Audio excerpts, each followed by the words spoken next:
Thiruvananthapuram medical കോളേജിലാണ് വൃക്ക മാറ്റിവെക്കൽ ശസ്ത്രക്രിയ നടക്കുന്നത്. ശ്രേയ 10 വയസ്സുകാരി ശ്രേയ നെയ്യാറ്റിങ്കര സ്വദേശിയാണ്.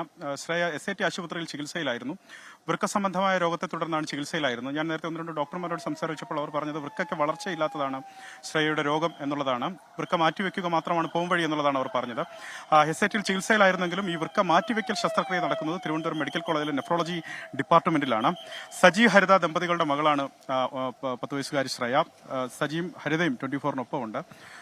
ഞാൻ നേരത്തെ സൂചിപ്പിച്ചതുപോലെ ഒരു 10 മാസം പ്രായമുള്ള കുഞ്ഞിന്റെ അവയവമാണ് നമുക്ക് കിട്ടുന്നത്. ആ മാതാപിതാക്കളെ സംബന്ധിച്ച് വലിയ വേദനയാണ്. അവർ അങ്ങേയറ്റം വേദനിക്കുന്നു.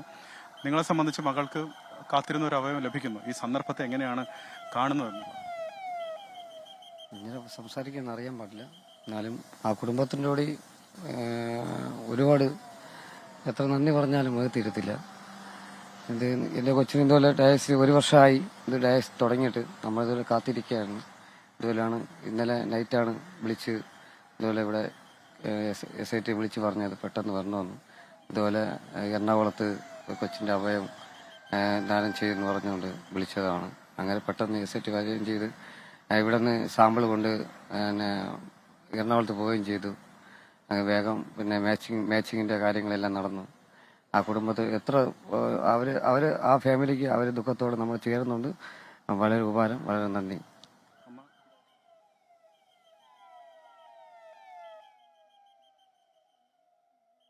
ഞങ്ങളും അവരോട് അറിയിക്കുന്നു.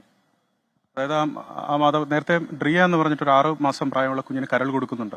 ആ പിതാവിനോട് ഞാൻ സംസാരിച്ചു. അദ്ദേഹം പറയുന്നത് അദ്ദേഹത്തിനും വാക്കുകളില്ല പറയാൻ, അവരെ ആശ്വസിപ്പിക്കാൻ വാക്കുകളില്ല. പക്ഷെ അവരോട് പറയുന്ന ഒരു ഉറപ്പ് ഇത്ര മാത്രമേ ഉള്ളൂ: അവരുടെ കുഞ്ഞ് തങ്ങളുടെ മകളിലൂടെ ജീവിക്കുന്നു എന്ന് മാത്രം. എപ്പോഴും മനസ്സിൽ അതുകൊണ്ട്. ശസ്ത്രക്രിയ ആരംഭിച്ചോ? ഇപ്പോൾ ആരംഭിച്ചു. എത്ര സമയം എടുക്കുമെന്ന് എന്തെങ്കിലും പറഞ്ഞു? അതൊന്നും പറഞ്ഞിട്ടില്ലായിരുന്നു. വൃക്ക സംബന്ധമായ അസുഖം ജന്മനാ ഉള്ളതാണോ? ഇല്ല, 9 വയസ്സായപ്പോൾ മുതൽ തുടങ്ങി. ഞങ്ങൾ ഡയാലിസിസ് തുടങ്ങിയിട്ട് 1 വർഷമായിട്ടേ ഉള്ളൂ. കഴിഞ്ഞ നവംബർ മാസം മുതലാണ് ഞങ്ങൾ തുടങ്ങിയത്. 1 വർഷമായിട്ടേ ഉള്ളൂ ഇപ്പോൾ. അപ്പോഴാണ് ഞങ്ങൾ ഡോക്ടർ ട്രാൻസ്പ്ലാന്റിൻ്റെ കാര്യം പറഞ്ഞിട്ടുണ്ടായിരുന്നു. ഞങ്ങൾ അതിൻ്റെ ചെക്കപ്പും കാര്യങ്ങളൊക്കെ തുടങ്ങണമെന്ന് പറഞ്ഞിട്ടുണ്ടായിരുന്നു. അപ്പോൾ ഞങ്ങൾ കുറച്ച് ചെക്കപ്പുകൾ ചെയ്തു. എങ്കിൽ തന്നെ ഞങ്ങൾക്ക് മുന്നോട്ട് പോകാൻ കഴിയില്ലാതെ ഞങ്ങൾ അങ്ങനെ ഇതായിരുന്നു. അങ്ങനെ ഇരുന്നപ്പോഴാണ് ഇങ്ങനെ ഒരു ഇത് അറിയുന്നത് തന്നെ. മകളുടെ കാര്യം ആലോചിക്കുമ്പോൾ ഒരു ആശ്വാസമുണ്ട്. അതേസമയം മറ്റൊരു മകളുടെ കാര്യം ആലോചിക്കുമ്പോൾ മനസ്സിലൊരു വേദന, വളരെ ദുഃഖമുണ്ട്. വളരെ വളരെ ദുഃഖമാണ് ആ ഫാമിലിയോട്. എന്ത് പറയുമെന്ന് അറിയത്തില്ല ആ ഫാമിലിയോട്. എന്നാലും ഒരു ദുഃഖത്തിലൂടെ പങ്കുചേരാൻ വേണ്ടി.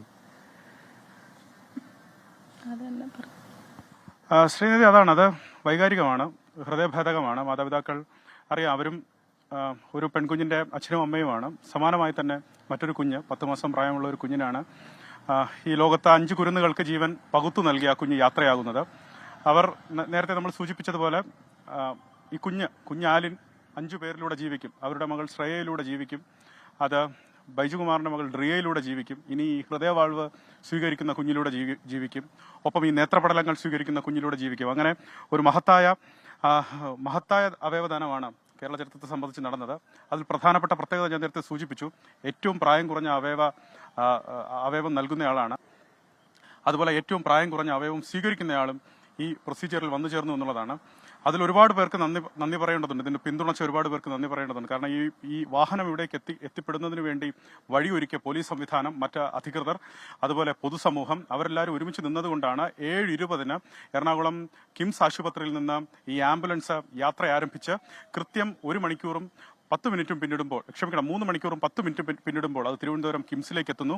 തൊട്ടു പിന്നാലെ ഈ കാണുന്ന തിരുവനന്തപുരം മെഡിക്കൽ കോളേജിലെ സൂപ്പർ സ്പെഷ്യാലിറ്റി ബ്ലോക്കിലേക്ക് എത്തി വൃക്കകൾ കൈമാറുന്നു. അത് കഴിഞ്ഞ് കൃത്യം 3:30 മണിക്കൂറിൽ 3:30 അതായത് 3 മണിക്കൂറും 30 മിനിറ്റും ആകുമ്പോൾ അത് ശ്രീചിത്രയിലേക്ക് എത്തി ഹൃദയവാൾവും നൽകുന്നു. ജൈനേഷ്, മാള സ്വദേശി ജൈനേഷാണ് ആ വളയം പിടിച്ചത്. ജൈനേഷിന്റെ മനക്കരുത്ത്. ഒപ്പം ജൈനേഷ് പറയുന്നത് അങ്ങേയറ്റം പിന്തുണയുണ്ടായിരുന്നു ഈ ദൗത്യത്തിന് എന്നുള്ളതാണ് ജൈനേഷ് ആവർത്തിച്ച് വ്യക്തമാക്കുന്നത്. അത് പൊതുസമൂഹത്തിനുള്ള സന്ദേശമാണ്. പ്രത്യേകിച്ച് ഈ സമയത്ത് അത് ആലിന്റെ മാതാപിതാക്കൾ സ്വീകരിച്ച നിലപാട്, അതിന് പൊതുസമൂഹം അവർക്ക് സല്യൂട്ട് നൽകുകയാണ്. ഒപ്പം ഈ ദൗത്യത്തോടൊപ്പം നിന്നവർക്ക് പോലീസ് സംവിധാനം, ഒപ്പം ഡോക്ടേഴ്സ് അടക്കമുള്ള സംവിധാനങ്ങളോടെല്ലാം നന്ദി പറയുകയാണ്. നേരത്തെ കേസോട്ട് executive director doctor Noble Gracious നമ്മളോട് പറഞ്ഞത് 3 മാർഗ്ഗങ്ങളാണ് അവർ ആദ്യഘട്ടത്തിൽ ആലോചിച്ചിരുന്നത്. അതിലൊന്ന് വിമാനമാർഗ്ഗമാണ്, അതായത് എയർ ആംബുലൻസ് മാർഗ്ഗമാണ്. രണ്ടാമത്തത് വന്ദേ ഭാരത് മാർഗ്ഗമാണ്. മൂന്നാമത്തേതാണ് റോഡ് മാർഗം. ആദ്യത്തെ 2 മാർഗ്ഗങ്ങളും നടന്നില്ല. അതായത് ഈ സമയത്തിന്റെ പ്രശ്നം മൂലം നടന്നില്ല. എയർ ആംബുലൻസ് സമയം വൈകും എന്നുള്ളതുകൊണ്ട് എയർ ആംബുലൻസ് സംവിധാനം നടന്നില്ല. വന്ദേ ഭാരതും സമാനമായി സാങ്കേതിക പ്രശ്നം നേരിട്ടു. പിന്നെയുള്ളത് റോഡ് മാർഗ്ഗമാണ്. പോലീസാണ് 2.5 മണിക്കൂറിനുള്ളിൽ ഈ അവയവങ്ങൾ തിരുവനന്തപുരത്തേക്ക് എത്തിക്കാനുള്ള സഹായം ചെയ്യാം, ഗ്രീൻ കോറിഡോർ ഒരുക്കി നൽകാം എന്ന് ഉറപ്പ് നൽകിയത് പോലീസാണ് എന്നാണ് അദ്ദേഹം വ്യക്തമാക്കിയത്. അത്തരത്തിലുള്ള കൂട്ടായ ഒരു പ്രവർത്തനത്തിന്റെ ഫലമാണ് കണ്ടത്. എന്താണെങ്കിലും ശസ്ത്രക്രിയകൾ ആരംഭിച്ചിട്ടുണ്ട്. ശസ്ത്രക്രിയകൾ പൂർത്തിയാകാൻ ഇനിയും മണിക്കൂറുകൾ എടുക്കും.